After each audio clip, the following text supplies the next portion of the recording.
दादा तू जसं सांगितलं की आधी आपण लहान मूर्ती आणायचो, तर त्यानंतर 2016 मध्ये मोठी मूर्ती आणण्याचा डिसिजन का घेतलं? पदाधिकाऱ्यांवरती केसेस वगैरे झालेले, तो तेवढे इज बेस्ट तुम्ही हा जो आम्हाला टॅग दिलाय तो आम्हाला भरपूर सूट होतो, कारण आमच्या मंडळात ऑलमोस्ट सगळेच यंग आहेत. आता तुमच्या परिसरामध्ये बोला, लोखंड बाजारचा राजा हे एक ब्रँड बोलू शकतो. गणपती बाप्पाची हाईट वाढली, सगळं वाढलं, म्हणजे बजेट वाढला, मंडप वाढला, म्हणजे पूर्ण आम्ही आमच्या कंट्रोलमध्ये घेतल्यापासून गणेशोत्सव मोठा झाला आमचा फुका.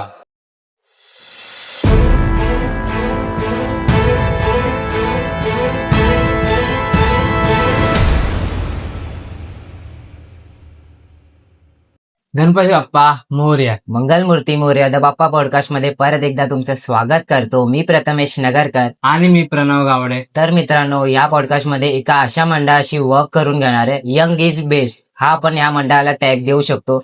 कारण की ह्या मंडळामध्ये खूप यंग लोक आहेत आणि त्यांचं डेकोरेशन बोला व त्यांचं मॅनेजमेंट बोला व त्यांची मूर्ती बोला लोकांना खूप आवडली आहे. तर आज आपल्यासोबत इथे उपस्थित आहे लोखंड बाजारचा राजा या मंडळाचे अध्यक्ष व सचिव नयनेश दादा आणि भावेश दादा. नमस्कार. नमस्कार. नमस्कार. दादा, कसं वाटतं आपला पॉडकास्टला येऊन आज? पॉडकास्ट मध्ये येऊन खूप छान वाटतंय, एक वेगळा अनुभव भेटतोय सगळ्या तुमच्या माध्यमातून. दादा, लोखंड बाजारचा राजा या मंडळाची हिस्ट्री काय आहे? लोकांना ऐकायला खूप आवडेल.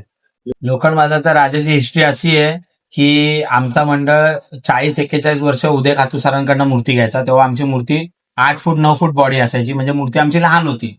2016 पासून जेव्हापासून आम्ही मंडळ हातात घेतलं तेव्हापासून आम्ही गणपती बाप्पाची हाईट वाढली, सगळं वाढलं, म्हणजे बजेट वाढला, मंडप वाढला, म्हणजे पूर्ण आम्ही आमच्या कंट्रोलमध्ये घेतल्यापासून गणेशोत्सव मोठा झाला आमचा फुका. दादा, कितीक वर्षापासून तुम्ही गणरायाच्या मूर्तीची स्थापना करत आहात, मग त्याचा अनुभव कसा होता? गणरायाच्या मूर्तीची स्थापनेचा अनुभव हा खूप मोठा शब्द आहे. अनुभव असणं खूप गरजेचं आहे मंडळामध्ये. जेव्हा आपण एवढे मोठे कार्यक्रम करतो तर आपल्याला अनुभव असणं खूप गरजेचं आहे. की सगळ्या गोष्टीमध्ये पूजा झाली, गणेशोत्सव, बाप्पा येणार जाण्यापासून विसर्जन, आगमन, ट्रॉली पूजा, सगळ्या गोष्टी आल्या. त्यामध्ये तुम्हाला अनुभव असल्याशिवाय तुम्ही या क्षेत्रात उतरू शकत नाही. तर अनुभव खूप मॅटर करतो. तर दादा, आपण बघितलं गणेशोत्सवामध्ये फंडिंग खूप इम्पॉर्टंट रोल प्ले करतात. तर आपल्या मंडळाला फंडिंग कुठून येते? आमच्या मंडळाची फंडिंग म्हणजे जे आमचे कार्यकर्ते आहेत तेच आम्हीच फंडिंग जमा करतो. स्पॉन्सर वगैरे आमच्याकडे काय नाहीत. आम्ही जे पोरं जे ठरवतो, एक वर्गणी जी सभासद वर्गणी असते, जी इच्छुक वर्गणी जी पोरं देतात, त्या फंडिंगच्या हिशोबाने आम्ही करतो. आणि आमचे सगळ्यात मोठे बॅकअप प्लॅन म्हणजे माझे पप्पा, ते या मंडळाचे आधारस्तंभ आहेत. त्यांच्यामुळे आज हा गणेशोत्सव एवढा मोठा झालाय. तर दादा, यंग इज बेस्ट हा मी तुम्हाला एक टॅग दिलाय, मग ह्याचं कारण काय आहे? मुलं एवढे यंग तुमच्या मंडळामध्ये, मग त्याच्यावर काय सांगा? यंग इज बेस्ट तुम्ही हा जो आम्हाला टॅग दिलाय तो आम्हाला भरपूर सूट होतो, कारण आमच्या मंडळात ऑलमोस्ट सगळेच यंग आहेत. आमच्यामध्ये कोणी एक पण 28 ते 30 वर्षाचा वर नाहीये. सगळे आम्ही त्याच्या खालचेच आहेत. आम्ही जिद्दीने करतो, म्हणजे आम्हाला करायचे, आम्ही ठाणले गणपती बाप्पा बसवायचा आहे. त्या हिशोबाने आम्ही दरवर्षी येतो आणि दरवर्षी हा गणेशोत्सव साजरा करून दाखवतो. आणि पोरं पण खूप काम करतात. पोरांना टीम दिली जाते, ते सर्व काम करून घेतात चांगलं. लोखंड बाजारचा राजा हे नाव आपल्या मंडळाला कोणी दिले? लोखंड बाजारचा राजा हे नाव आपल्याला, आपण जिथे आपला गणपती बाप्पा बसतो स्थानिक, म्हणजे जिथे आम्ही राहतो तिकडे लोखंड मार्केट आहे. त्या लोखंड मार्केटचं नाव लोखंड बाजार आहे. आणि आपला गणपती या मार्केटमध्ये सर्वात जुना व सर्वात म्हणजे एकदम बेस्ट एक हिशोबाने, म्हणजे सगळ्यात मोठी मूर्ती, सगळ्यात जुनं मंडळ, त्या हिशोबाने आम्ही एरियाच्या नावाच्या हिशोबाने आमच्या गणपतीचं नाव जुन्या लोकांनी लोखंड बाजारचा राजा दिलाय. आणि या नवसाला पावणारा गणपती आहे लोखंड बाजारचा राजा. दादा, तू जसं सांगितलं की आधी आपण लहान मूर्ती आणायचो, तर त्यानंतर 2016 मध्ये मोठी मूर्ती आणण्याचा डिसिजन का घेतलं? 2016 मध्ये कसं होतं, कित्येक वर्ष आम्ही लहान मूर्ती आणायचो, तर तेव्हा पोरं लालबाग वगैरेला जायची, आगमन बघायला, हे बघायला, तर सगळे की दादा आपण करू, तू पुढे ये, आपण काहीतरी करून मोठी मूर्ती बसव. फंडिंग जमा केली, डोकं लावलं, थोडीशी प्लॅनिंग केल्यापासून, सगळं करण्यापासून मग 2016 मध्ये जो डिसिजन घेतला तो आज इथपर्यंत पोहोचलाय. म्हणजे जे काय आहे ते आज सक्सेस आहे. इथपर्यंत आम्ही आलोय 2026 पर्यंत. दादा, कितीक वर्षापासून तू अध्यक्ष आहे मंडळाचा, मग जुने कार्यकर्ता बोला किंवा नवीन कार्यकर्ता, मग ते तुला हेल्प कशी करतात? सगळ्यांची कामं सगळ्यांना डिवाइड करून दिलेली आहेत, जे ते आपापल्या रोलमध्ये फिट आहेत. आणि जे राहिलेले, मी लहान आहे भरपूर, माझ्यापेक्षा पण मंडळात भरपूर सिनियर लोक आहेत, वयस्कर लोक आहेत, ते पण माझं ऐकतात. ते पण आपली रिस्पेक्ट करतात, आम्ही त्यांची रिस्पेक्ट करतो. त्यांच्या बोलण्यात आम्ही ऐकतो, आमच्या बोलण्यात ते ऐकतात. म्हणजे आमची काय प्लॅनिंग असेल तर ते आमच्याशी डिस्कस करतात की असं नको असं करायला. आणि आमची जर काय नवीन जेनझी प्लॅनिंग असेल तर आम्ही पण त्यांना सांगतो की आम्ही असं असं ठरवलं, तुमचं काय मत आहे. मग ते दोघांचं कॉम्बिनेशन होऊन एकदम परफेक्ट गणेश उत्सव साजरा होतो. दादा, मोठी मूर्ती आणणं खूप सोपी गोष्ट नाही. तर जेव्हा आपण पहिल्यांदा मोठी मूर्ती आणलेली तेव्हा आपल्याला काय चॅलेंजेस फेस करायला लागले? पहिल्यांदा आम्ही मोठी मूर्ती आणलेली तर आम्हाला सगळ्यात जास्त चॅलेंज होती तो आमचा गणपती होता बखरी अड्ड्याला. तो भायखळ्याच्या ब्रिज खालून तो गणपती पास होईल का नाही, कारण त्याच रूटने आम्ही आलेलो. पोलीस स्टेशन मधून आम्हाला तो रूट दिला गेला होता. तो सगळ्यात पहिला चॅलेंज होता. सेकंड चॅलेंज होता आमचा की विसर्जन बाप्पाचं कुठे होणार, कारण आम्ही गिरगाव चौपाटीला जात नाही. आमचं विसर्जन होतं भाऊच्या धक्क्याला. कोटीमधनं प्रॉपर विसर्जन होतं. प्रॉपर गणपती बाप्पाची मूर्ती समुद्रामध्ये विसर्जित होते. तर आम्हाला ते सगळं सेटअप करून सगळं विचार करून आम्हाला करायचं होतं. तर पहिल्या वर्षी आले थोडेशा अडचणी, कारण नवीन होतो त्या सगळ्या लाईन मध्ये. त्यानंतर हळूहळू सवय झाली. मग आता आम्ही पूर्ण प्लॅनिंग करतो. दादा, तुमच्या परिसरामध्ये बोला लोखंड बाजारचा राजा हे एक ब्रँड बोलू शकतो. तर जेव्हा तुमच्या एरियामध्ये ही मूर्ती येते तर लोकांचं रिएक्शन कसं असतं? आपला गणपती जेव्हा आपल्या एरियामध्ये येतो तर तो राजा असतो. कारण आमच्या एरियामध्ये आपल्या गणपती बाप्पाचं आगमन बघायला छोट्या मुलांपासून ते वयस्कर पर्यंत सगळे येतात. आणि सगळ्यांचं मत असं आहे की लोखंड राजा हा नवसाला पावतो. असे कित्येक जण आहेत ज्यांचे नवस या गणपती बाप्पांनी साकार म्हणजे पूर्ण केलेले आहेत. म्हणजे कोणालाही नाराज नाही केले. कोणी देवाकडे आलं, हात जोडले, त्याला विनंती केली की आज हे काम झालं पाहिजे, मी तुला हे अर्पित करेन, ते अर्पित करेन. आमच्या लोखंड बाजाराच्या राजाने कधीच कोणाला खाली हात पाठवले नाही. म्हणून आमच्या इकडचे जेवढे वयस्कर लोक आहेत ते आपल्या गणपतीला लोखंड बाजाराचा राजा बोलतात. नवसाला पावणारा गणपती हा नवसाला पावतो. आणि सर्वजण एकत्र येतात आगमनच्या दिवशी. तर दादा, आपली पहिली मोठी मूर्ती कोणी घडवलेली? आमची पहिली मोठी प्रणय वस्ते म्हणून होते मूर्तिकार, अंधेरी साईडचे होते. पहिली मोठी 2016 मध्ये त्यांनी घडवलेली. भक्तांना तुमच्या मंडळामध्ये काय खास आकर्षण बघायला भेटेल? यावेळी भक्तांना लोखंड बाजाराचा राजा हा महादेवाच्या स्वरूपात येणार आहे. तर ते भक्तांना आवर्जून येऊन बघावं अशी मंडळाची व अध्यक्ष म्हणून माझी नम्र विनंती. दादा, आपण बघितलं तर लोखंड बाजारचा राजा आधी कृणालदादा पाटील बनवायचे, नंतर राजूदादा शिंदे बनवायचे, आणि आता निखिल खातू बनवत आहे, निखिल दादा खातू. तर मग मूर्तिकार चेंज करण्यामागचं रिझन काय होतं? कुणाल दादा पाटील आमचे मूर्तिकार होते 2018-19 मध्ये. त्यांनी खूप भव्य दिव्य मूर्ती आमची साकारली. तो आमचा बिगेस्ट आगमन 2019 आहे, तो दादांनीच बनवलेला.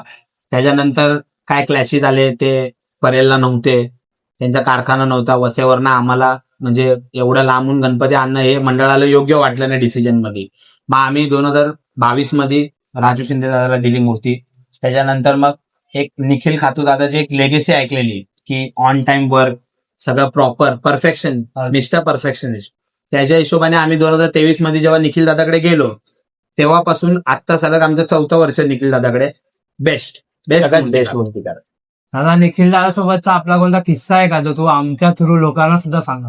निखिल दादा आमचा असा किस्सा आहे की निखिल दादा खूप चांगले, माणुसकीच्या नात्याने पण मूर्तिकारच्या नात्याने पण सगळ्या गोष्टी समजून घेतात आणि सजेस्ट पण करतात, सजेशन देतात, स्वतःचे मंडळाचं ऐकून घेतात. मंडळाचे जे मंडळाचा आणि त्यांचा जो कॉम्बिनेशन असतो तो ते पार पाडून गणपती बाप्पा साकारतात. दादा, लोकांना पडलेला प्रश्न, यावर्षी लोखंड बाजारचा राजा कसा असेल आणि काय काय प्लॅन असतील तुमचे? यावर्षी लोखंड बाजाराचा राजा भव्य दिव्य स्वरूपात 6 सप्टेंबरला तुम्हाला बघायला भेटेल. मी बोलण्यापेक्षा तुम्ही स्वतः येऊन अनुभवलं तर ते खूप उत्तम होईल. आणि आपला गणपती बाप्पा स्टार्टिंग पासून, जेव्हापासून आम्ही मूर्ती बसवतो 2016 पासून, प्रत्येक वर्षी आम्ही काय ना काहीतरी नवीन करायचा प्रयत्न केलाय. ह्या वर्षी आम्ही काहीतरी नवीन करणार आणि मोठं करणार, अजून छान करणार. तर दादा, आपलं आगमन कुठून होणार आहे आणि रूट काय असणार आहे आपलं? आमचं आगमन होणारे गणेश संकुलमधनं 6 सप्टेंबर सकाळी 11 वाजता. गणेश संकुलमधनं बाहेर आला करी रोड, आपला मेन लालबाग मार्केट करून भायखळ्यावरनं जे वरनं मस्जिद नंतर, असा आमचा रूट आहे यावर्षी. दादा, या वर्षीचा 10 दिवसाचा प्रोग्राम काय असेल आणि काय काय प्लॅन आहेत त्यांच्यामध्ये? यावर्षी 10 दिवसामध्ये भरपूर चांगले प्लॅनिंग केलेत.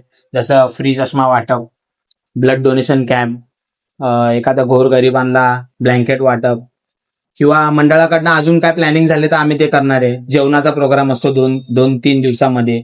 तर जेवढं मंडळाकडनं जेवढं शक्य होईल, जेवढं आमच्याकडनं जेवढं शक्य होईल तेवढा आम्ही करायचा प्रयत्न करणार आणि ही सेवा आम्ही अशीच चालू ठेवू. तेवढे प्रयत्न चालू आहे मंडळाचे, सर्व करायचं मोठं. ते लोखंड बाजाराच्या राजाच्या हातात आहे. तर तुला काय वाटतं की लोखंड बाजारचा राजा बाकी मंडळांपेक्षा वेगळा कसा आहे?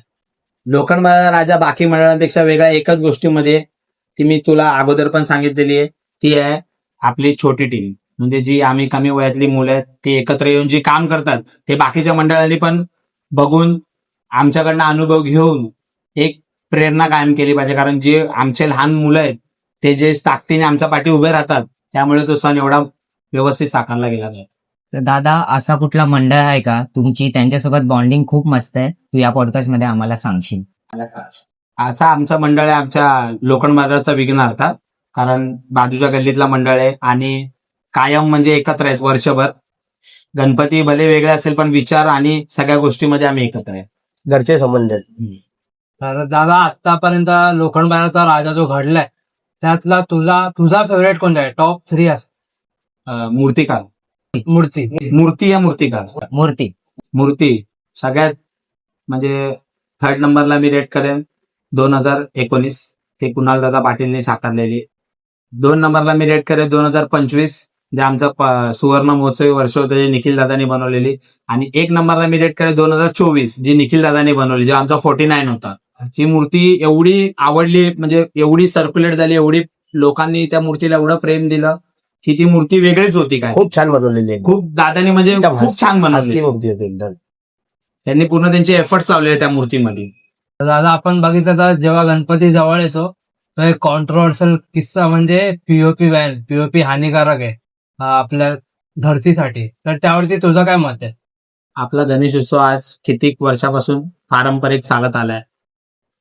आता पीओपी बँड वगैरेचं ते म्हणजे त्याच्यात तर आपल्याला एवढं काय हे नाही, म्हणजे नॉलेज नाही आपण काय त्याच्यामध्ये हे करू शकतो. पण पीओपी जर पूर्ण हे केलं तर मग गणेश उत्सव आपला मागे राहून जाईल.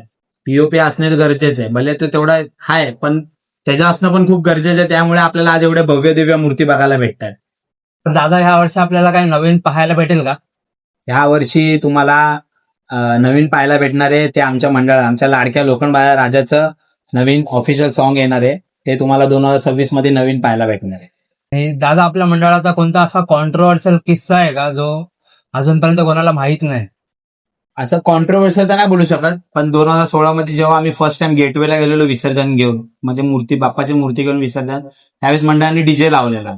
त्याच्या डीजे मध्ये म्हणजे ते आमच्यावरती पदाधिकाऱ्यांवरती केसेस वगैरे झालेले. तो तेवढेच एक कॉन्ट्रोवर्सी, बाकी एवढं अशी काय मोठी कॉन्ट्रोवर्सी अजून तर झाली नाही बाप्पाच्या कृपेने आपल्यासोबत. तर मित्रांनो, आता आपण पोहोचले पॉडकास्टच्या शेवटच्या टप्प्यावर, the Bappa challenge in 1 word. तर दादा, मी तुम्हाला 1 वर्ड चॅलेंज आहे आपला, तो 1 वर्ड मध्ये बोलू या तुम्ही ब्रीफ मध्ये सांगू शकतात. म्हणजे मूर्तिकारचे नाव सांगू किंवा मंडळाचे नाव सांगू मी त्यात. तर पहिला उदय खातो. लेगेसी. दादा, आकाश तिरमल. आकाश तिरमल. ट्रेंडिंग. कृणाल पाटील. प्रभाव king. Arun Datte. Mastermind. शेवटला निखिल दादा खातो. परफेक्शनिस्ट. ब्रँड मूर्तिकार. तर मित्रांनो, कसा वाटला हा आजचा आपला लोखंड बाजारच्या राजासोबतचा पॉडकास्ट? नक्की कमेंट करून सांगा आणि आपल्या चॅनलला लाईक, शेअर, सबस्क्राईब करायला विसरू नका. गणपती बाप्पा. लोखंड बाजारच्या राजाचा जय असो.